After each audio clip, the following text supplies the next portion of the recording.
eu tinha uma pergunta, assim, já que a gente está falando nessa parte das empresas, né? Até para entender esse processo da maturidade de como é que está aqui no país, porque você tem, é isso que a gente estava conversando aqui, você tem diversos estágios. Você pode ser de uma decisão embrionária quando você começa nas empresas a implementar o processo, né? Começar pela questão da previsibilidade da venda e depois você vai agregando, né, camadas até você ter um S&OP um pouco mais robusto. E como é que está esse estágio, então, quando você olha assim para os segmentos ou para o Brasil de forma geral, para as indústrias e varejo, como é que você classifica que está essa maturidade da implementação do S&OP aqui no país? Isso é uma pergunta que a gente está se fazendo agora, lá na Planera, e a gente nem combinou esse plug, mas é um bom plug, né, que a gente está montando agora uma avaliação de maturidade, que o objetivo é ser algo entre o que existe na literatura hoje, que na nossa avaliação é muito macro e difícil de conectar com coisas que você de fato vai fazer para melhorar depois, né, as escalas da Gartner, né, do Grimson e Pike, as que estão disponíveis na, na literatura, e um diagnóstico de consultoria, né, que o Ilus faz, que a gente faz e tal, que é óbvio, é muito detalhado, muito ali para aquela empresa e vai inspirar planos de ação muito detalhados, só que exige um investimento de grana, de tempo e etc., que nem sempre é viável você fazer com muita frequência. Então a gente está tentando plugar uma coisa no meio disso, que é mais detalhado do que o que existe hoje na literatura, mas com menos esforço do que que um diagnóstico precisa para fazer. E a nossa ideia com isso é justamente responder essa pergunta que você está fazendo. A gente quer que isso vire uma ferramenta que as pessoas usem para inspirar conversas periódicas com seus times de S&OP, sei lá, semestral, anual, que é o que a gente está imaginando. E no processo de responder isso, também alimentem uma base de dados que permita a gente falar, olha, você é o número 3 do seu mercado, ou você está na média do seu mercado, ou você está muito pior do que empresas do seu setor e do seu tamanho, por exemplo. Para a gente começar a responder essa pergunta. Mas isso é porque a gente é viciado em dado, então eu quero responder com dado. Mas agora te dando a minha intuição. É, eu sinto que as grandes empresas, muitas delas são multinacionais e já trouxeram isso da matriz. O que teve que acontecer foi uma tropicalização do S&OP, né? Muitas empresas traziam o processo aqui, mas não funcionava bem na cultura local, e eles tiveram que adaptar e tal, mas em geral com certo sucesso. Você tem empresas internacionais que têm S&OP já há décadas aqui no Brasil, muito maduros, né? Você tem outras empresas nacionais grandes que até 10 anos atrás não tinham o forecast de previsão estatística era uma média móvel no Excel, né? Grandes empresas, estou falando de bilhões de faturamento ano. Então tinha um gap grande, esse gap foi sendo fechado ao longo do tempo. Então eu não vejo mais uma dívida tão grande das empresas grandes de matriz nacional. Agora, dois mercados a gente está sentindo nos últimos 3 anos que estão acordando muito para isso. Médias empresas, né, Eu ia perguntar exatamente é, isso. aquelas indústrias sabe, do interior do sul, metalúrgica, aquelas empresas que são familiares, talvez estão na segunda, terceira geração, e essa galera está buscando agora entrar no S&OP, então a gente tem visto muito procura sobre isso, e o agro. O agro a gente nunca falou com ninguém de agro no S&OP até, sei lá, 4 anos atrás, e de repente está tendo muita, muita procura, porque o agro é o Brasil que deu certo, né? Sim. Disparou. E agora surgiram empresas, né, bilionárias, gigantes, com volume enorme. Algumas delas, né, agro é um setor muito grande, mas principalmente mais para trás na cadeia de fornecedores de fertilizantes, sementes e etc., que acabam funcionando um pouco como uma empresa de bem de consumo também, né? São grandes volumes, são coisas que você empacota e bota numa prateleira, só que numa loja lá no campo, em vez de ser numa loja, né, no centro de São Paulo. É, essa galera agora começou a acordar para o Sim. S&OP também, mas eu acho que os maiores gaps estão aí hoje, sabe? E aí, bom, pegando esse gancho, então, Deixa eu só complementar a visão dele, né? Porque assim, eu também tenho uma percepção que o processo ele ainda tem oportunidades de aprimoramento, por mais que na média a gente tenha um amadurecimento na última década, né, do processo de planejamento do Brasil, ainda há oportunidades, ainda existem algumas lacunas a serem preenchidas, né? Quando a gente pega, por exemplo, a questão dos planos financeiros, né, do desdobramento dos planos financeiros, a questão do engajamento da área comercial dentro do processo por uma participação não reativa, mas por uma participação ativa. Mas o que eu queria colocar é que o processo de planejamento, ele sofre alguns reveses ao longo do tempo, principalmente quando você tem um desequilíbrio entre capacidade e demanda.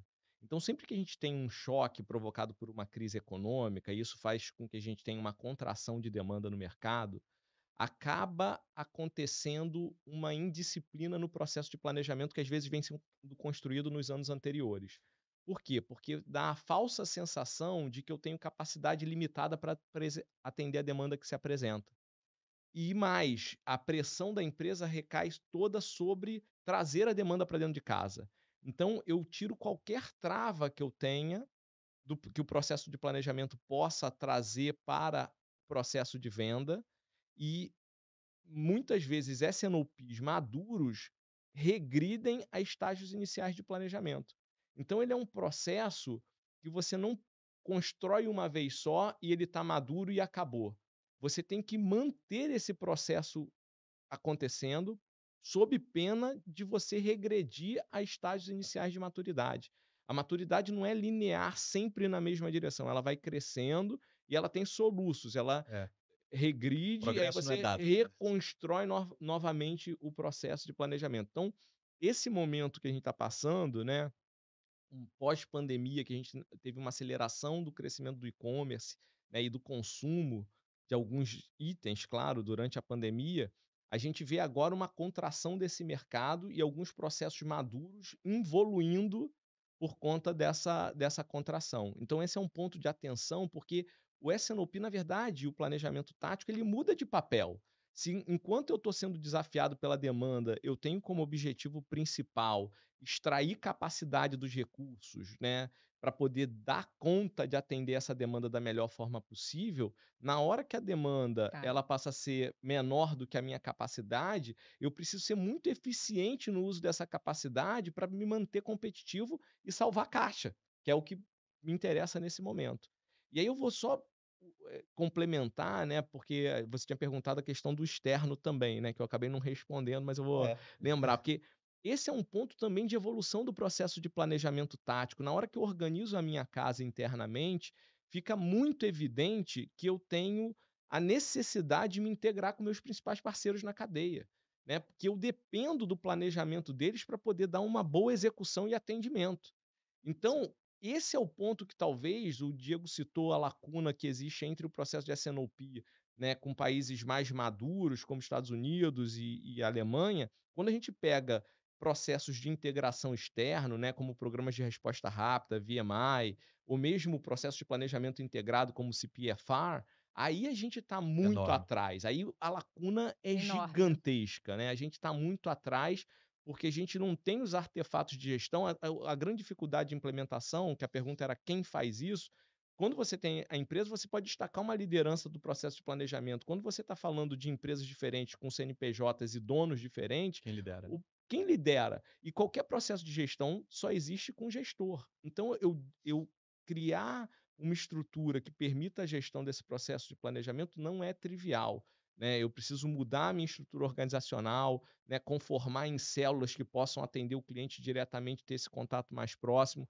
Então, a gente ainda está muito atrás nesse ponto de planejamento integrado na cadeia. Essa é uma fronteira aí que a gente ainda tem a avançar muito no país, sem dúvida nenhuma, nos Qual é a próximos tua anos. tese para isso, Léo? Porque você lembra, o gap era bem maior, né? Assim, o Sim. gap de S&OP era desse E tamanho, o gap de continua, CPFR era desse tamanho e ele se manteve. Ele se né? manteve. O de S&OP diminuiu, mas o CPFR se Se manteve. manteve. E assim, por que a gente não consegue? Né? Porque é um país grande, com uma cadeia grande, com um mercado grande. Você tem mercados como farmacêutico, por exemplo, que tem os elos muito marcadinhos, né? Você tem os laboratórios, Sim. você tem os distribuidores, você tem as grandes redes, você tem as farmácias independentes e os fornecedores lá atrás. Por que a gente não quebra essa barreira? Eu acho que tem uma questão cultural muito forte, né? Assim, a cultura do Brasil ela é muito orientada ao curto prazo.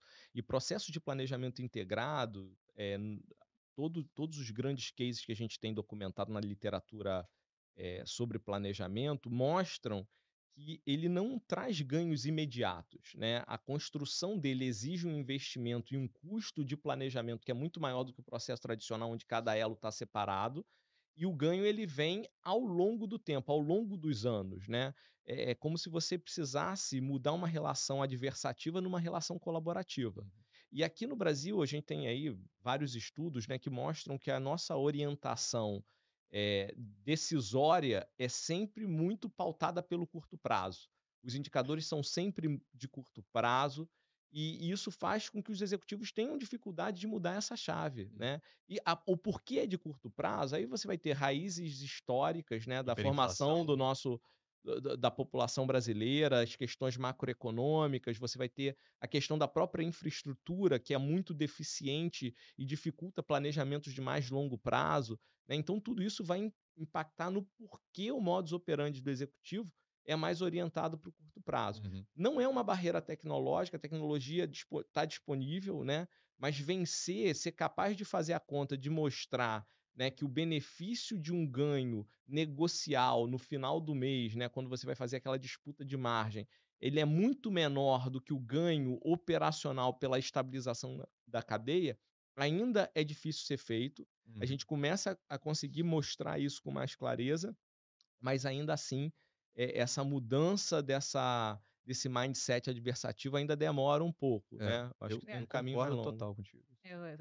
Nas empresas, às vezes, isso é complicado, quando você tem unidades de negócios diferentes, lutando Exatamente. pelos mesmos Mas recursos. com o mesmo chefe, né? Imagina quando não tem o mesmo chefe. Com o mesmo chefe. Então, assim, isso já é complicado, como orquestrar isso internamente, quiçá, quando a gente Agora, pensa numa há cadeia. ações a fazer, há boas práticas para a gente vencer. Então, não é uma coisa assim que a gente também deva se acomodar e falar, não, isso é uma questão cultural, então é inalcançável a solução desse problema.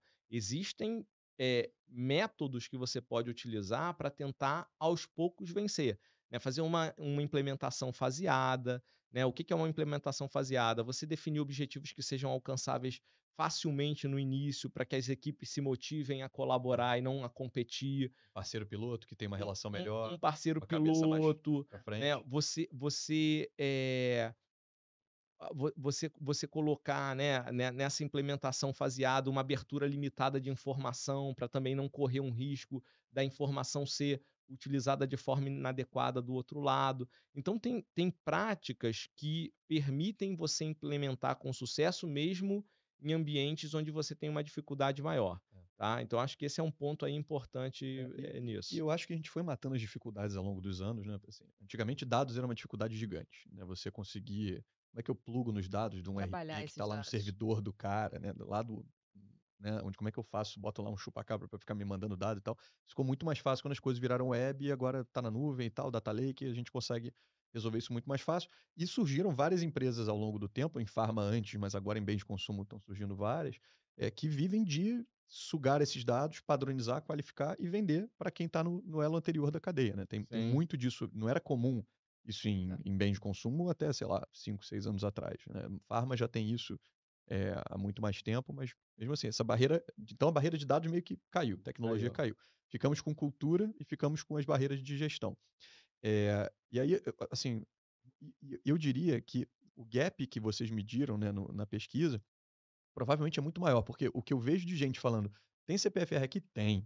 Aí você vai ver, na verdade o CPFR é um analista implantado lá no varejo, que fica falando, já botou meu pedido? Já pra botou meu avisar pedido? que vai Já faltar, botou meu né? pedido? Vai faltar, hein? Já botou só meu porque pedido? o comprador ele tem tantos itens para gerenciar que ele não consegue olhar para tudo. Então, os pratos vão caindo. É como se eu botasse um cara lá para dizer, ó, esse meu prato aqui vai cair, cara. Isso, é um alerta pro comprador, cara. Fica de notificação ali, ó. Botou meu pedido, botou...